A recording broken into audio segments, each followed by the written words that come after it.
साइम अयूब एक मैसेज दे रहा है पूरी डोमेस्टिक क्रिकेट को। खेलने का जो आइडियल तरीका है वो साइम अयूब पोजेस करता है। वे ऑफ बैटिंग होनी चाहिए, जो बैटिंग का अप्रोच होना चाहिए वो एक तरीके से उसको एक उस चीज़ का रिवॉर्ड मिला है। अच्छा शान, सबसे पहले ये जो है ऑस्ट्रेलिया सीरीज में स्क्वाड में 4 ओपनर्स हैं। अब साइम भी है, अब्दुल्ला भी है, इमाम है और आप हैं। तो कैसे इसको बैटिंग को शफल करेंगे? और ओपनिंग में चूंकि आपके साथ डोमेस्टिक में साइम ने बड़ी अच्छी परफॉर्मेंस दी है, तो क्या साइम के साथ आप जाना चाहेंगे या आप जो है वो अपनी बैटिंग को शफल करेंगे? नीचे बाबर के बैटिंग नंबर को तो नहीं छेड़ेंगे किसी किसी जगह पर? और फास्ट बॉलर्स में खास तौर पर हमारे पास खुरम शहजाद आए हैं, क्या उनको भी मौका मिलेगा इस तरह की अभी जो ऑस्ट्रेलिया जैसे सख्त टूर पर? क्योंकि हमारे पास बॉलर्स जो हैं वो जिस तरह देखा जा रहा है वर्कलोड उन पर काफ़ी ज़्यादा है। हारिस रऊफ ने भी एंड टाइम पे आकर जो है वो पुल बैक कर लिया है अपना। और नसीम शाह की कमी कितने महसूस करेंगे? कोशिश करूंगा कि सारी चीज़ें मुझे याद रहें। सबसे पहले हम आते हैं ओपनर्स पे और बैटिंग पे। देखें, जब ये टीम, ऐसा नहीं है कि बिल्कुल नई टीम बनी और हम एक नया फ्रेश स्टार्ट ले रहे हैं। अगर आप अपनी टेस्ट टीम देखें, ये एक सेटल्ड यूनिट रहा है और ये जो वर्ल्ड टेस्ट चैंपियनशिप है ये ऑलरेडी स्टार्ट हो गई है। तो अगर आप हमारा ओपनिंग कॉम्बिनेशन देखें इमाम और अब्दुल्ला का, वो 1 साल से और 1 साल से ज़्यादा से पाकिस्तान को रिप्रेजेंट कर रहे हैं और उन्होंने काफ़ी परफॉर्मेंसेज दी हैं पाकिस्तान के लिए। तो आपकी कोशिश यही होती है कि जो चीज़ सेटल्ड होती है आप उसके साथ लेके चलते हैं। मैंने ओवर द लास्ट ईयर और सो, चाहे वो डोमेस्टिक क्रिकेट हो इवन इंटरनेशनल क्रिकेट हो, जब अजहर भाई रिटायर हुए थे तो वो नंबर 3 का स्पॉट था जहां मैंने बैटिंग की थी। और मैंने कोशिश भी ये की थी उसके बाद कि जो भी मैं डोमेस्टिक क्रिकेट खेलूं उसमें मैं नंबर 3 पे खेलूं, ताकि उस पोजीशन में मैं यूज्ड टू हो जाऊं और कंफर्टेबल हो जाऊं। तो I think as a top 3 ये हमारा एक आइडिया है, हमारा एक प्लान है। जहाँ तक आपने साइम की बात की, आई थिंक हम सबको पता है कि बहुत ही एक एक्साइटिंग प्रोस्पेक्ट है पाकिस्तान के लिए।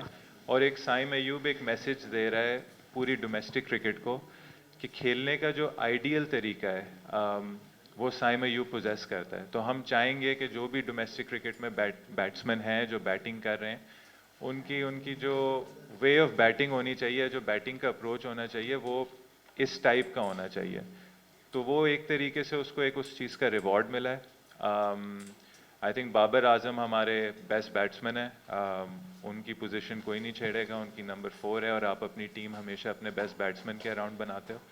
फिर जहाँ तक आप फास्ट बॉलर्स पे आए, खुरम शहजाद का भी अगेन ये था कि एक मैसेज है डोमेस्टिक क्रिकेट को, डोमेस्टिक क्रिकेटर्स को, कि जब टीम की रिक्वायरमेंट होगी, जगह बनेगी, आप टॉप करेंगे तो उस चीज़ का आपको रिवॉर्ड ज़रूर मिलेगा। वो रिवॉर्ड मीर हमज़ा को भी मिला है।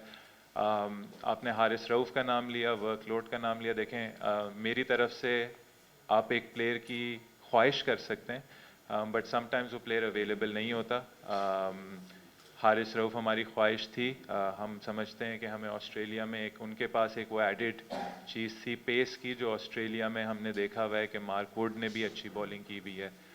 उनके अपने बॉलर्स जिनके पास पेस होती है वो भी वहाँ काफ़ी सक्सेसफुल होते हैं। बट देखें, अब we have to move on as a side. अगर वो नहीं अवेलेबल है वो नहीं अवेलेबल है, और हमारी ये कोशिश होगी कि हम जो हम 7 फास्ट बॉलर्स लेके जा रहे हैं, हम उनको किस तरीके से यूटिलाइज कर सकते हैं। तो वंस अगेन इसको मैं कैप ऑफ करूंगा कि टेस्ट स्क्वाड वो है जो ऑलरेडी सेटल्ड है। ये वर्ल्ड टेस्ट चैंपियनशिप शुरू हुई है, इसने एक अच्छा रिजल्ट प्रोड्यूस किया है।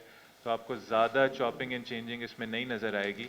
बट जहां हमें ज़रूरत होगी और जो हमारा इंटेंट होगा क्रिकेट खेलने के लिए, जो प्लेयर्स उसमें फॉल करेंगे उनको हम ज़रूर साथ लेके चलेंगे।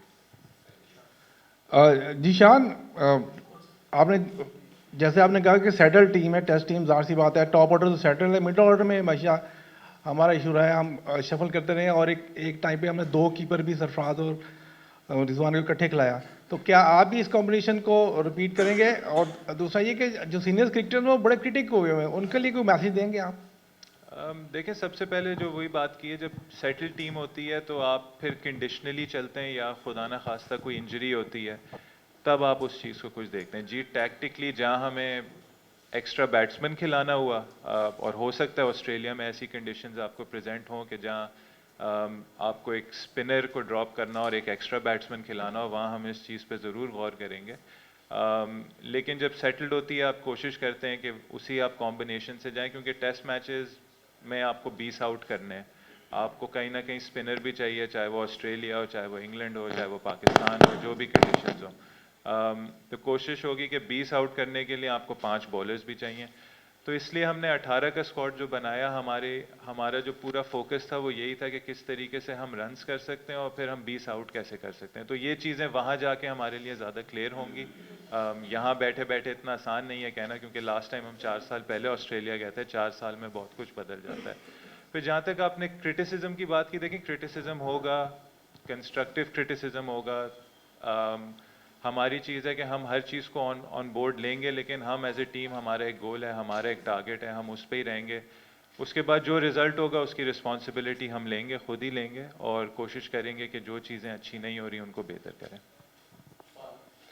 चशान, ऑस्ट्रेलिया के अंदर बाउंसी विकेट्स आपको मिलेंगी, वहाँ पर पता चला है हमें कि ड्रॉप इन पिचेस भी वहाँ पर लगा दी गई हैं पर्थ स्टेडियम में। तो क्या समझते हैं कि आपकी जो तैयारी रही है इधर पिंडी के अंदर, वहाँ पे तो ज़्यादातर बैटिंग विकेट्स ही होती हैं, तो किस तरह की तैयारी आप लोगों की रही? और क्या समझते हैं कि जो पहले चेयरमैन थे, साबिक चेयरमैन रमीज़ राजा, उन्होंने ड्रॉप इन पिचेस का एक मंसूबा भी शुरू किया था, वो कितना ज़रूरी हो सकता है प्लेयर्स की डेवलपमेंट के लिए? क्योंकि जब आप ऑस्ट्रेलिया जाते हैं तो हम यूजुअली देखते हैं कि सीरीज़ हार जाते हैं, वहाँ पे हमारे प्लेयर्स कंडीशन से मैच नहीं कर पाते, तो कितना ज़रूरी है डोमेस्टिक के अंदर अच्छी विकेट्स का होना? देखिए, मेरी नज़र में, मेरे ओपिनियन में इसमें काफ़ी चीज़ें, इसमें सिर्फ पिचेस नहीं है। नंबर वन, हमने as a team, as a group, हमने पूरी कोशिश की कि जो हम कंडीशंस रेप्लिकेट कर सकते हैं ऑस्ट्रेलिया की इधर, वो हमने की। हमने विकेट्स पे थोड़ा ग्रास छोड़ा, हमने उनको रोल करके उनको विकेट की जो हार्डनेस है, और वो आई थिंक पिंडी ही इस वक्त एक सेंटर है जहां आपको थोड़ा बहुत पेस और बाउंस मिल सकता है। वो ऑब्वियसली हम टेस्ट मैच में थोड़ी डिफरेंट पिचेस बनाते हैं कि अपने आप को हम एक वो सूटेबल होम एडवांटेज दें, लेकिन नेचुरली अगर आप पिंडी में डोमेस्टिक क्रिकेट देखें या जो भी क्रिकेट होती है, पिंडी में पेस भी होता है, उसमें थोड़ा बाउंस भी होता है। ऑब्वियसली ऑस्ट्रेलिया से आप कंपैरिजन नहीं कर सकते, लेकिन पाकिस्तान के हिसाब से होता है। हमने वहाँ सिनारियो मैच भी खेला। हमने जब नेट्स किए, हमने एक्स्ट्रा डोमेस्टिक के परफॉर्मिंग फास्ट बॉलर्स थे उनको भी बुलाया। तो हमने अपनी तरफ से एज अ बैटिंग यूनिट काफ़ी कोशिशें की कि हम किस तरीके से उन कंडीशंस को रेप्लिकेट करते हैं। जहाँ तक आप ड्रॉप इन पिचेस की बातें करते हैं, जी बहुत अच्छा आइडिया, लेकिन क्रिकेट की खूबसूरती ये है कि हर जगह आपको अलग कंडीशंस मिलती हैं। पाकिस्तान में अलग कंडीशंस हैं, आप पाकिस्तान को ऑस्ट्रेलिया नहीं बना सकते। इंग्लैंड में अलग कंडीशंस हैं, साउथ अफ्रीका में अलग हैं, श्रीलंका में अलग हैं। तो आपको अपने कंडीशंस में रह के वो करना चाहिए। जहाँ तक आपने एक्सपोजर और एक्सपीरियंस की बात की, इसमें आपके अंडर 19 टूर्स आते हैं, इसमें आपके ए टूर्स आते हैं, और बहुत सारी टीम्स रेगुलरली टूर करती हैं, ऑस्ट्रेलिया भी, साउथ अफ्रीका भी, अपनी ए टीम्स के साथ, अपनी जूनियर टीम्स के साथ। तो आई थिंक ये एक स्टेप है। पिचेस आई डोंट थिंक आप रेप्लिकेट कर पाएंगे, बट ये एक स्टेप है जो आपको लेना पड़ेगा, जिसमें आपके जो ए टूर्स हैं, शाहीन के जो टूर्स हैं, अंडर 19 टूर्स हैं, वो ऑस्ट्रेलिया जाएँ, उन कंडीशंस में खेलें। हम कोशिश करें कि हमारे प्लेयर्स वहाँ जाके डोमेस्टिक क्रिकेट खेलें और उन कंडीशन से यूज टू हों, ताकि जब वहाँ के टूर्स आए तो हम भी परफॉर्म उधर उसी तरीके से कर सकें।